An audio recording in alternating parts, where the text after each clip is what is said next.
So whenever I do solos now, it's kind of more of my cheerful songs. And honestly, that's fair. I did the same thing because I also, I spent time with an acoustic guitar, being Right. right, and you start looking at your catalog and like, oh yeah, that's right, that's right, that's when I was lonely.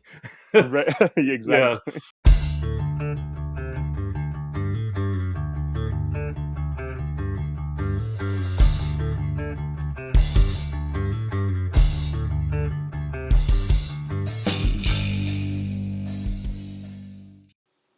Welcome to Room Six, the channel dedicated to local music wherever it may be, and the people that make it, including my guest. And my guest is an indie alt singer-songwriter based out of Southern California, who's known for combining multiple genres into what they call Pomona pop. They're the second act in a row that brought to me by Jenna Lynn from SoCal Indie Musicians. Jenna, of course, is in former channel act member of Frequency Within. So thank you, Jenna. New album Sanchez Spunk Pomona Pop Edition is out now. Please welcome to the channel, Sanchez by the Sea. Say hi. Hello. And How goes it? great, little warm, a little sweaty. uh, a real quick question: why the name? um, yeah, so it started out once upon a time as Dandelion's Club when it was me and my bandmate Eddie. But then as we progressed and stopped working on music so much together, not for any like dramatic reason, uh, I switched it to just Sanchez, all caps with the asterisks. My goal being that album names would be Sanchez and the something something by the something something, this and that. And so my very first album that I was working on, which ended up being Untitled, but it's about you, when I was working on it was Sanchez by the Sea.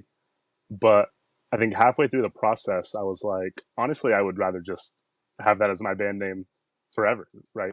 Because it was very much inspired by like cities along the coast, by Santa Cruz especially, because everything's Capitola by the sea, Carmel by the sea, all that. So that's That where. makes sense. Being a SoCal boy myself, so yes. And if you want to be like Sanchez by the Sea and be featured on Room 6, whether reviewed, interviewed, or both, hit me up using the email address down below or by clicking the Room 6 social media link. It's where you'll see all the things I'm up to online. And also, what the heck, pick up some merch at room6.shop. It all helps me to keep doing what I'm doing. And while you're at it, feel free to like, share, or subscribe. All the YouTube things. I appreciate you all, and thank you. Back to you. That's my YouTube spiel out of the way. All right. So, um, want to ask kind of a usual interview question for me, and OG Room Sixers, they know what's coming. Do you remember? I want to talk about your earliest musical influence. And by that, I mean, Hmm. do you remember a moment where you said, I want to do that? Yes. Um, I think this is becoming, funnily enough, one of my most like well documented things, which I love because it was the first time I ever listened to "Shut Up" by Simple Plan that I was like, okay, this is what my life is going to be about now. I think I was like legitimately like 5 years old or so, and I was just like, I need to be able to do this. You were the first person to reference Simple Plan in over 6 years of doing these. Fair, like they're great act, seminal, like really. But I just think it's funny how every time I ask that question, I get like different story every time. So cool. Um, with that, actually, real quick, going back to the name, there's a star on the end of it now, right? Yeah, Okay, and does that that signify that's anything, or mostly you just just for style points at this point because it's a uh, starfish? right. I have it stylized more often than not as like an upside down star. Um, and like I have a sticker of it being a yellow upside down star, which is specifically a reference to my favorite Pokemon, which is Garchomp. Um, but that's just basically something I carried over from when it was Sanchez all caps with the asterisk. I was like, let's see if this helps Google ability. It does actually. At least, if I just Google Sanchez by the Sea, you come up, not Nice. some other. not a restaurant or something. Right. So yeah, yeah. Sometimes people they'll make a musical act name, and you're like, you didn't plan for SEO or any of that stuff. Right. Yeah. Yeah. Right on. So from there, I wanted to ask, how long have you been with the current lineup of Sanchez by the Sea? How long has this been the band? Um, so when it comes to live performances, 3 years, because when it's in studio, when I'm recording, it is just me on my Mac with all my instruments in my room. And then for like harmonies and stuff like that, my bandmates will come help me. And then when it's live, for the past 3 years, it's pretty much been consistently me, my bassist Julian, and our drummer Netta. And then if Netta, who is a PhD student, so she can't always make it to shows through no fault of her own, can't make it, we usually call in our friend Andres, who's amazing also. Right on. The reason I Yeah. ask is that you've been performing for quite a while, even before having those two. I was wondering, do you have a favorite show memory of performing as Sanchez by the Sea? Like a moment where you either things went way off the rails, or you were checking off rock star wish list stuff, or what? What is your this one time story? um, I think there's a couple, but the one that was the most kind of like the show must go on, I guess, which felt kind of like fun. Like we got to improvise, we got to be like, all right, let's handle this. Is for a while we had someone on like lead guitar, um, and he was also in a PhD program, but unlike our drummer, um, he never really took the time to be like, I don't have time to like learn the songs, do this or that. And this was all kind of leading up to a 3 hour show we were doing in San Diego or Imperial Beach. And I want to say halfway through, so maybe like an hour and a half in, or maybe even just an hour in, he just like pulled me to the side and he's like, I need to get off stage. I can't do this right now. And so we're just like, all right, you go catch your breath and we'll start improvising. And Acoustic set, so, go. yeah, luckily it was still like the three of us, right? So we still, which is the lineup we're used to anyways. That was his second show playing with us. So up until that point, it was, we're very used to the trio. Um, but yeah, that was very memorable. He did end up, you know, getting his bearings about him and hopping back on stage, but that was something we remember vividly. I'll bet, and Yeah. hopefully the crowd didn't wasn't super bad about it. No, yeah, we were fortunate in the sense that it was a packed house because by pure luck somebody had rented out the entire venue for a birthday. Oh, nice. So yeah, filled to the brim with everybody celebrating. And by the time we started, they were like 3 pints to the wind each. Like everyone Nice. was, you know, so they were vibing, they No were dancing. no I warm up think they could period. tell. Yeah. That's always nice. Right on. Uh, by the way, stick around. We're going to be seeing a musical lyric video after this. And if you want to know what Sanchez by the Sea is up to, hit those social media links down below for them. I'll be posting those as well. Now then, you talked about Dandelions Club earlier, and I was wondering if you can compare the the songwriting process or style between Dandelions Club and Sugar Skull. So it started out because I wanted to like strictly be a drummer, and my friend Eddie plays keys. And so in my head, it was kind of like, I'll be the drummer. He can do keys, he can sing all that, and then we can like write stuff together.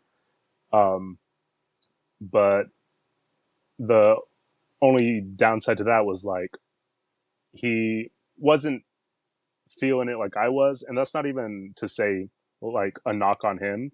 I was just kind of like living it. Like I was like, this is all I can think about. This is all I want to do. I was like learning every instrument so I could still like be actively composing. And I think the main difference is in those days, I was writing full songs out lyrically with no like backing track. It was like I'm gonna have all these ready, and then when the time comes, it's time to make up some music for them. Um, and occasionally the other way around, where I would have a whole instrumental basically like planned out, or at least the bones, and be like, all right, what do I want to sing over this? Whereas nowadays, it very much is like solo jam sessions or jam sessions with my band, where like something's coming up basically, and it's all coming together at the same time. Right on. Um, it's always interesting when as a songwriter myself, looking back at the first stuff, and you're just like, you're just like, Right. I was making this way harder than it needed to be, or once you get that process like dialed in, it's I used to not even start recording until I had like the entirety of my like at least the what I hoped the instrumental would sound like, until I had it all notated out like on like MuseScore, like sheet music. And right. then I would Everything basically must be perfect. exactly, and so then I would turn that into a MIDI, drag it into Logic, and use that as like my template.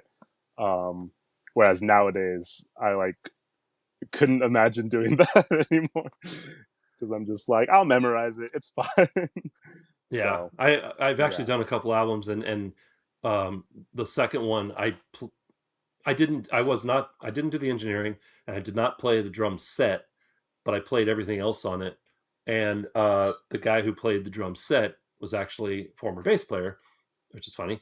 But it was his recording studio, and I was very happy with how it came out. But I was always like, how am I going to replicate this live? I have one Right. song. I have one song literally. I just kept doing solo takes after solo takes, and then just as a joke, I said, "Hey, play them all at once," and that was the finished one with a little tweaking. And there's like seven guitar tracks. You know, I'm never going to be able to replicate this. Yeah, So, right. but That's yeah. I have a yeah. Sorry, I didn't mean to talk over you. Oh no, no, go ahead. You were going to say you um, have a similar. yeah, yeah. My song "Honey Grace," the like guitar solo you hear at the end, is I think like five of like the same takes layered over each other to try to really get like an arena rock sound. Nice. I always Yeah. wondered. I never got the chance to see REM live, but REM has a Hmm. song where there's a backward guitar solo, and I always wondered. I think Bare Naked Ladies do too, but I always wondered like how do they replicate that live? Do they just kind of play an approximation? Because I know even if you have a pedal or something that will reverse it, you got to play the thing forward before it can play it backwards. So Yeah. anyway, these are the things that keep me up at night. So. Like I said, stick around. We're going to be seeing that music lyric video from Sanchez by the Sea. And having grown up in Southern California myself, and also I started dipping my toes into the musical world or musician world in San Diego myself. Um, any plans for you to come up to the Pacific Northwest where I am?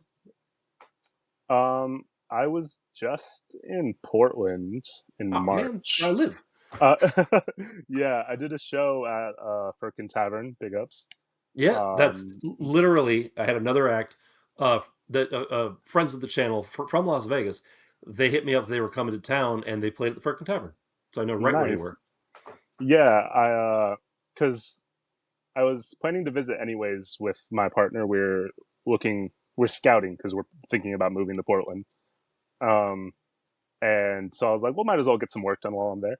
And so I was just hitting up venues, and this band called The Ghost Remains was like, yeah, I'm setting up a lineup here at the Firkin Tavern. Can bring you on. So it was them and this other band called Hedgefire, and they were both awesome. Great band names. Yeah, I like both right. of those. Well, hey, next time you're up here, please feel free to reach out so we can meet in person. And if you're doing a show, I'd love to come cover it and review it for the channel. Definitely. It'd be cool. Yeah. Or if you have questions about renting a place, because we've seen a lot of Portland looking to rent a place, man. Well, we looked for a good couple of months. We moved across the river from Vancouver, Washington, and that out of state tuition. We got an 18-year-old, and that out of state tuition for University of Oregon is a no joke. They Hmm. that we're saving a lot of money by renting in Portland for the next few years. Anyway, but I digress. um, Now, technically, your first instrument was a ukulele, right? Yes. So, what the ukulele, I get you're working on, melodies and stuff, but what prompted you to want to be a drummer? Just liking to, the percussiveness of it, or what? I think um, those were my main jumping points because I was super into 21 Pilots. Of And course. yeah, I was like 16, 17. And I was like, well, if they can make these beautiful songs with just these two, all I need to learn are these two. Um, and the drums is like my favorite thing to play. And I would say the first instrument I bought by my like with my own shmoneys. Um, yeah, I will say yeah. So you're the second act for my 54th trip around the sun. I just turned 54 on Sunday the 12th, and happy belated it birthday. is. Thank you very much. It all hurts. It all hurts. Uh, but I am constantly blown away with how entertainment in general, but also just music, has changed during the course of my life. Because a two-person act never would have gotten the fame that 21 Pilots or the White Stripes, or the Black Keys would have gotten even 10 years ago, 20 years ago. I guess 10 years ago they were starting, but that was like an avant-garde thing, and now you've got acts. I mean, it was either you're a solo act with a band that is maybe the record label's paying for him or something, but like Hmm. it's Alex Warren, it's Benson Boone. It's not the Benson Boone band, Yeah, whereas or it's a band, and this two-person band kind of thing has always like been, maybe because I've had my share of bands and been in bands, and there's once you get past two people, things tend to get a little bit more complicated. It seems like two yeah. is two is a nice spot. I used to really like um, hesitate finding bandmates. I think for the longest time because so when starting out, all the my bandmates were just like my friends who also played instrument. I like had it in my head that if I was going to get bandmates, I also had to be friends with them, which would like make it stressful. And it wasn't until basically I happen to be friends with my bandmates now, but only after being like, all right, these are my coworkers first, and we'll get through it like that. Um, Yeah, yeah, yeah. I have some great musician friends that I've been in bands with that we met. We didn't meet until we were in the band, and once the band kind of broke up and everything, and years went by, and then reconnect, you suddenly realize I know nothing about you outside of being a musician, and you start learning more about it, and you can you kind of become new friends, if you will. So yeah. All right, a couple more questions, and then we're going to see that music video. Um, do you know which one it will be? we can do 2 p.m. bus to the ocean. Nice. 2 p.m. Yeah, bus to the ocean. I've taken that bus. So I lived in San Diego for 8 years, from so OB baby. Yeah. mine would be from Whittier and Commerce to Santa Monica. Yes. But I also I'm well. Let me put it this way: I call it San Bernardino. Mm. Yes, San Bernardino. Um, Couple more questions. Like I said, number one, is a hot dog a taco? No, I'm just kidding. Number one, the answer is no. It's not. It's a hot dog. But I wanted to talk about the dynamic change between when it's just if you're. Do you do any solo performing still? Yes, I'm solo performing this coming Friday. So yeah. All right. So viewers, you missed the show already. Sorry. Right. But Thank you for coming. yes. Hey, On wasn't it great? I wasn't there. All right. So I wanted to ask though, do you approach the change the just what how do you change your approach from performing solo to performing with the band? Because I know how I went about it, but I wanted to hear, what's your process in terms of getting ready for a show and doing the show. Is it do you change your set list at all? Do you change, how the dynamics you apply to how you deliver the song? What do you got? yeah. So there were times where I would perform just solo. There were times where I'd perform solo with a drum machine, and that would really dictate. my set lists.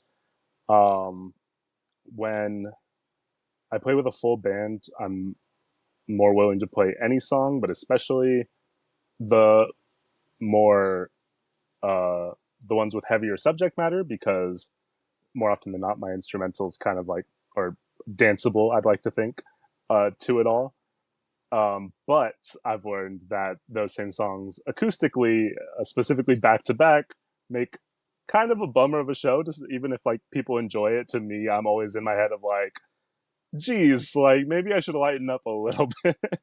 um, so that I does think it affect my set list depends. for solo. Yeah, I think the main time I'm thinking of is I was playing an art walk in downtown LA a couple months ago, and so just hearing these depressing lyrics like echoing down a hallway, I'm like, if some like poor soul just happens to walk by with no context, hearing me say to like soft tunes, my daddy made me promise that he wouldn't have to put me in the grave. they Damn. they might react not as they might not want to dance as opposed to if it were the full band version. So whenever I do solos now, it's kind of more of my cheerful songs. And honestly, that's fair. I did the same thing because I also, I spent time with an acoustic guitar, being Right. right. And you start looking at your catalog going like, oh yeah, that's right. That's right. That's when I was lonely. Right. Yeah. Exactly.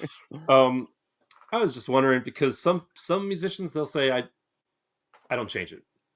My stuff it works either way. And some people will, like you've heard famous acts where they'll come out with an acoustic version and it's way different and it hits different. And I personally prefer that. I love dynamics. I especially love that, like when you're rocking along and there's a pregnant pause, like suddenly it stops and then the wave crashes back down. I love that. I even named a band "The Suspense" for that moment. Mm, And nice. you can't get that quite the same with it, just you by yourself.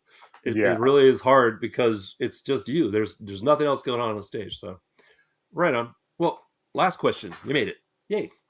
So, and again, if you want to see Sanchez by the Sea live or follow what they're up to, hit those social media links down below.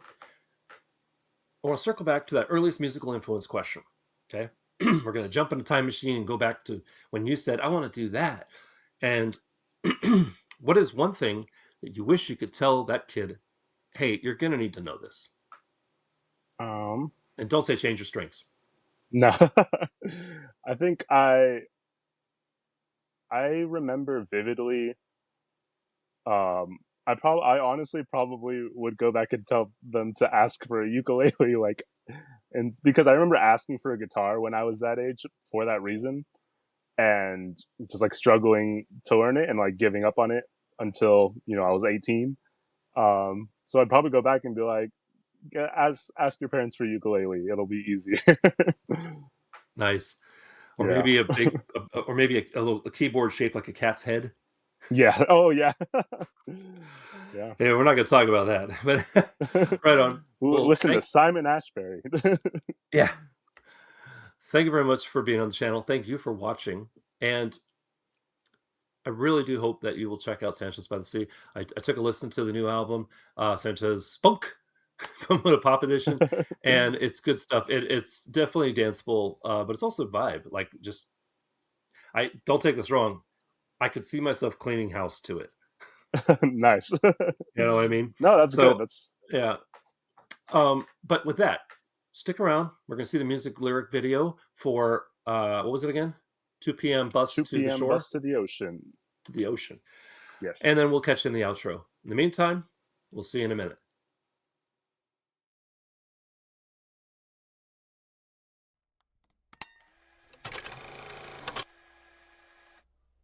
Call it, Sanchez, or you'll get a knuckle supper.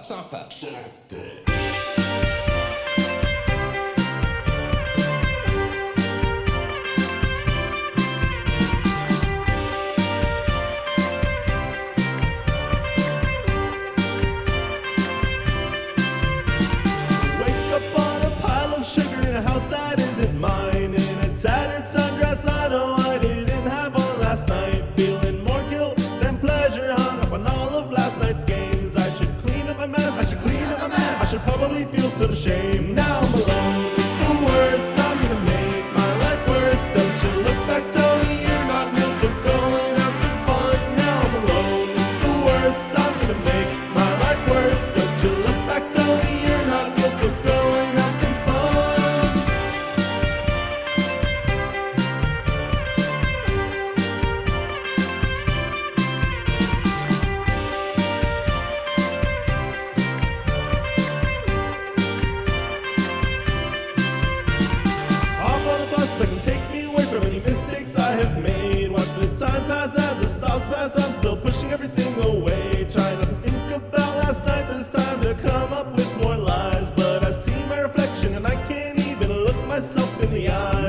I want to thank Sanchez by the Sea for coming on the channel. It was a great interview and an awesome music video. If you want to know more about them, hit up those social media links down below.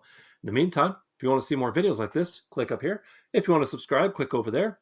Ring the bell if you want. I'd really appreciate it. And if you want to hear my own music, click over there. Remember to be amazing, and we'll see you next time on Room 6. Say goodbye. Later, skaters. Ba-da-ba-ba-da-bum.